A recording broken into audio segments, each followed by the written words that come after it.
This is gonna be an episode where I answer your question. Can I trust screenwriting competitions? Are they legit, like for reals? Can I rely on them for success? These questions were raining on me after this week's vlog where I rush against the final deadline to make it, and I take you step by step to show you how I polish my script and revise my script in less than 12 hours to make the final deadline. If you want to check that vlog out, it's an inspirational creative workflow vlog that also has step-by-step guide on how to polish your script, so that way if you're also running against the deadline, or if you just want to polish your script and you have no deadline, watch this video first so you can see which screenwriting competitions you can check out, and I'll share some of the red flags as well. So I've been in the business of screenwriting for over 6 years now. I submitted my work to more than half of the screenplay competitions out there, and in most of them my screenplays have been placed as finalist, semi-finalist, quarter-finalist. So not a full-on win, but I do have so many friends who won several different screenwriting competitions, and we're gonna discuss if their life has changed or not after winning these competitions. These competitions we're gonna talk about include the Final Draft Big Break, Screencraft screenwriting competitions including the Fellowship, Virtual Pitch, Film Fund, the Fantasy Sci-Fi one, Adventure one, Creative World Award, V Screenplay Diverse Voices Lab, Los Angeles International Screenwriting Competition, Filmatic Sci-Fi Fantasy Awards, New Media Film Festival, Austin Screenplay Festival, Page International Screenwriting Awards, Inroads Fellowship, TSL, etc. It's all out there. If you use Coverfly, that's what I recommend for all types of screenwriting competition stuff, so that way you don't have so many websites going on that you're trying to find. It's just all on Coverfly. First off, let's talk about the legitimacy of these screenwriting competitions. There are hundreds, if not thousands, of screenwriting competitions out there. Some are well established, they are seasoned, with a very good reputation, like the Nicole Fellowship, Austin Film Festival, Page Awards, and Big Break, and Screencraft ones. These are known for their judging processes. It's very crazy, they say. Also, they've helped launch some of the screenwriters' careers. But then there are the questionable ones. Some really are just quick cash grabs, and the high entry fees are not justified. They have little to no industry connections, and they're just out there for I don't know what. So now you're gonna ask me, Seda, how do I differentiate the good ones from the bad ones? And I'm gonna tell you exactly how. Here are a few tips that I look out for, and then I'm gonna share some real juicy stories about screenwriting competitions without giving out any names because they're way too juicy. Okay, first, research. Look for reviews and testimonials on their page from past participants. You can even reach out to them. Find them on Instagram. I've done that before. Don't be weird, but be like, hey, I was just checking out this competition. I'm a screenwriter too. I saw that you won the competition. Was it life-changing? Did you get any good connections? What happened to that script that won it? And see if their lives have changed, you know, see if they made good connections. Also check out their IMDb pages. That's really important. IMDb is literally the sign of it all. So check if their script is produced or not. Check if their other scripts got produced after winning that competition. 2, judges. Check who the judges are. Are they industry? And you can see these on their pages right away, or if you have Coverfly, you can see the judges on Coverfly. Check who these people are.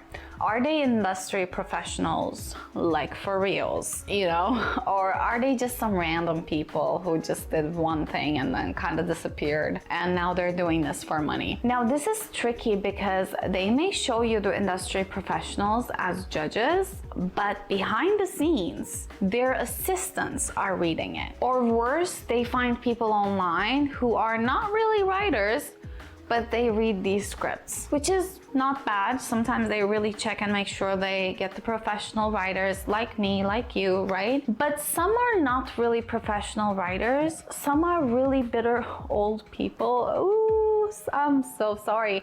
Not always old, but very bitter people who couldn't make it in the industry, and now they're doing this on the side for competitions, and they just want to shit on other people's work. So you can't really control that, unfortunately, but some contests do this. So honestly, when it comes to judges, some might not be showing you who's really reading your script, especially during quarterfinalist and semi-finalist rounds, because those might just be low paid people, so they don't want to pay the judges like at every round, so they might like pay lower price to these bitter writers.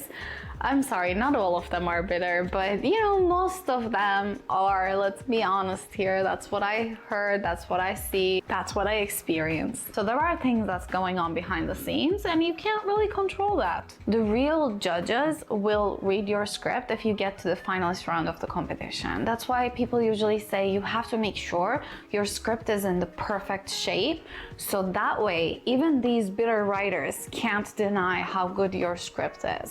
So don't give them anything that is, you know, out of the ordinary. Make sure you're following the screenwriting rules. Like, unfortunately, these are the reality of this industry and these screenwriting competitions. You can't really research if they're even doing this unless you get on a Reddit page and find a post where someone spills the beans about what's going on in this particular screenwriting competition. But yeah. About the judges, Google their name when you see them on the page, okay? Go to their IMDb. Do you see their IMDb being very quiet? Like the last project they've done is 2018, 2005, 2002? Then those judges are not worth it. They are not in the industry. They're not actively working where they can actually take your script to someone.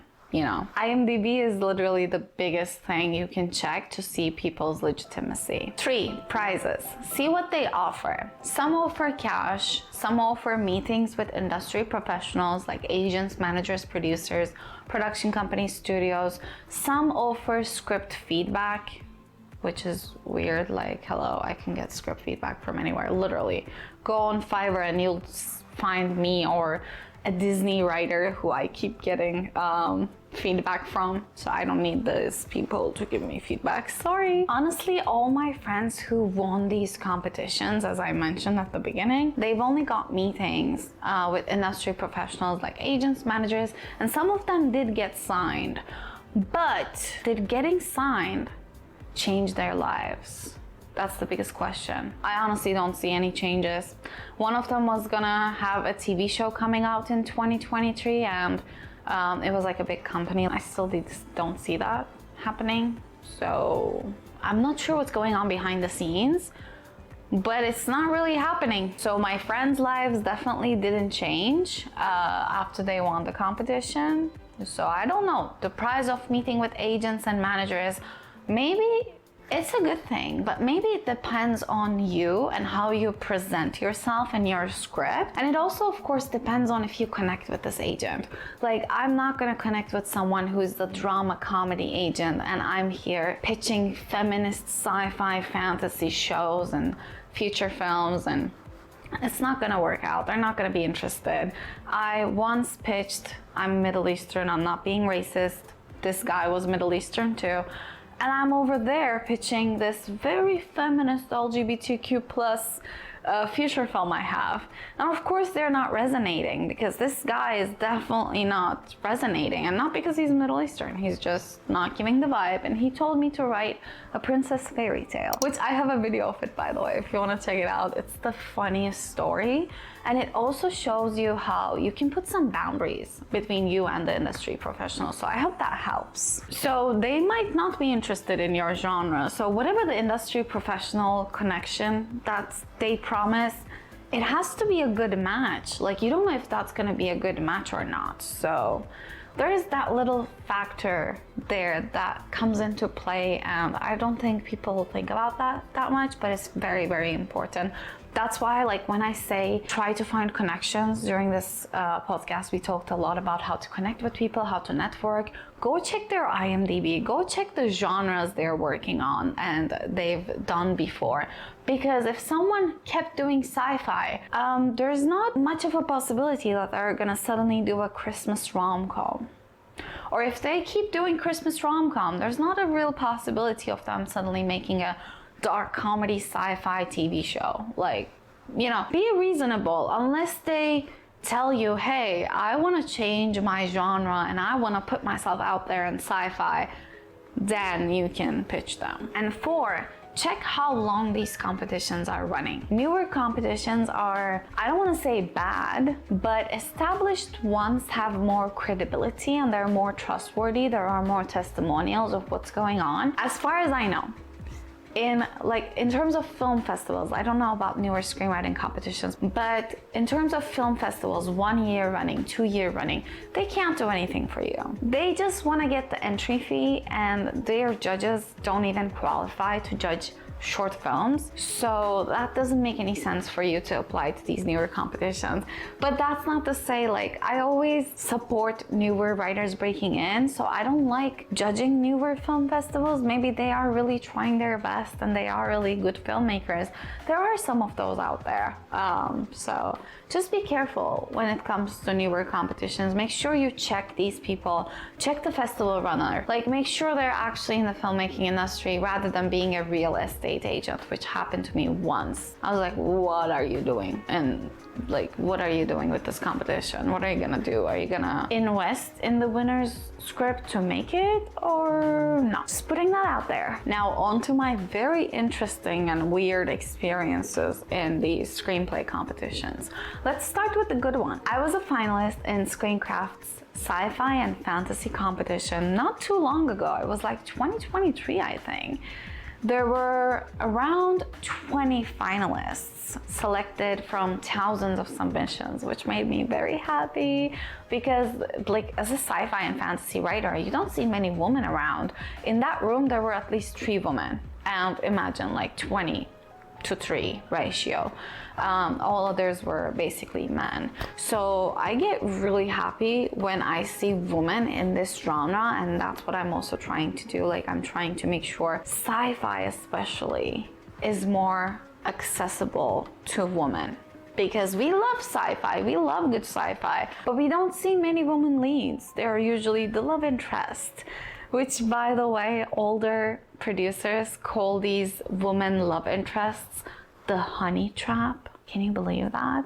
Anyways, moving on. So there were meetings with the head of this competition, and they said we are now a family and we can reach out to them anytime. They will support us. They can read our scripts and give feedback. So that was really, really nice. And I did reach them from time to time, and they are very accessible. Like, they reply right away, which made me very happy. I didn't win this competition though, so I don't know what happened to those top 3 who won the competition, but even becoming a finalist was a fun little thing to do and feel accomplished. So I definitely recommend Screencraft, but also remember that Screencraft is very hard with their decision making. Like, I've been applying since 2019 and I kept getting quarterfinalists, semifinalists, but never finalists. And finally in 2023, when I really dived deep into my script, and I actually worked with an agent to fix my script, and the notes he gave and the revisions we kept doing, it actually improved, and that's what caused me to become a finalist. That's what I think. It's really important to do the work before you enter a competition. Don't send them just this bullshit. You know, another good screenplay competition is Final Draft Big Break. I got in as a quarter finalist once or twice over the years, but before I ever submitted my script, I volunteered to work at the event in January 2020, and it was a blast. They were all very respectful, and like, they didn't care about who you are. It's just they were respectful and understanding. I saw Tarantino and he ran past me and hit me in my shoulder. That's what happened, which I don't know, I'm not complaining, but it was a nice run in. It would have been even better if he said hi, because it was just this corridor, me, him, and his 2, I think, bodyguards, because they were very big men in black suits, so I'm gonna think they're bodyguards. So those 3 passing by, and I was like doing a little work and I completed, and I turn around and he's like approaching, and I'm like, whoa, who's that? Is that Tarantino? And he suddenly, like, not even like a flint, just pew, It's like, damn, say hi. Hi, bye. Oh, I also saw Lulu Wang, the director of Farewell, which is one of my favorite movies. It was really, really good. I got to listen to their speeches, both Tarantino and Lulu Wang, and they just inspired me a lot. So that was a really good event. I felt like I fit right in as a screenwriter and storyteller. And since then, I dream about winning this competition because I follow all the winners and they actually do get somewhere. One of them sold their TV show to Hulu. The other one sold one on either Netflix or HBO. I can't really remember, but I remember the Hulu one. And I see people getting the door open through winning this competition. So that's one thing I can vouch for. That competition. And then one of the bad experiences I had, I talked about this on TikTok. It was Get Ready With Me while I'll tell you how I almost got into a cult in Los Angeles. It is true. So I was placed as a finalist and these people were so weird, and I honestly should have known it before because it was a newer competition and there was an older guy running everything with his Charlie's Angels like assistants running all around. And the way they talked was a red flag. It was almost like you have to worship this guy. You have to be grateful. You have to like show your gratitude in different ways. And like alarm bells started ringing in my head, but I kept gaslighting myself like, no, I think I'm just overthinking. It's just me overthinking. There's nothing going on, Sarah. You know, like you gaslight yourself sometimes. But then when they started to call me to meet them in person, I got scared, and these "you have to worship him" type emails made me feel uncomfortable. So I quickly stopped all contact. So be careful out there. Do your research, join our community and share your experiences, because if we grow this community, we can actually have more knowledge of what's going on behind the scenes of these screenwriting competitions and film festivals. I hope you stick around. I really want to make sure we build this trustworthy community where we can trust each other with the information we give to each other and also support each other. Make a little writer's room, like table read, where we give each other feedback. I really want to do that. I hope you stick around for the next episode. And on Sundays, I do a creative workflow vlog. This week's Sunday vlog is gonna be about me developing a feature film for my client in Hollywood, and I'm gonna take you step by step without sharing the story, of course. You know, it's under NDA, but I hope it'll be inspiring. That's what I hope these vlogs are doing. And thank you for listening to A Screenwriter's Secret Diary podcast. Make sure to like, subscribe, and rate this episode 5 stars because that will help me a lot. Thank you and see you next time.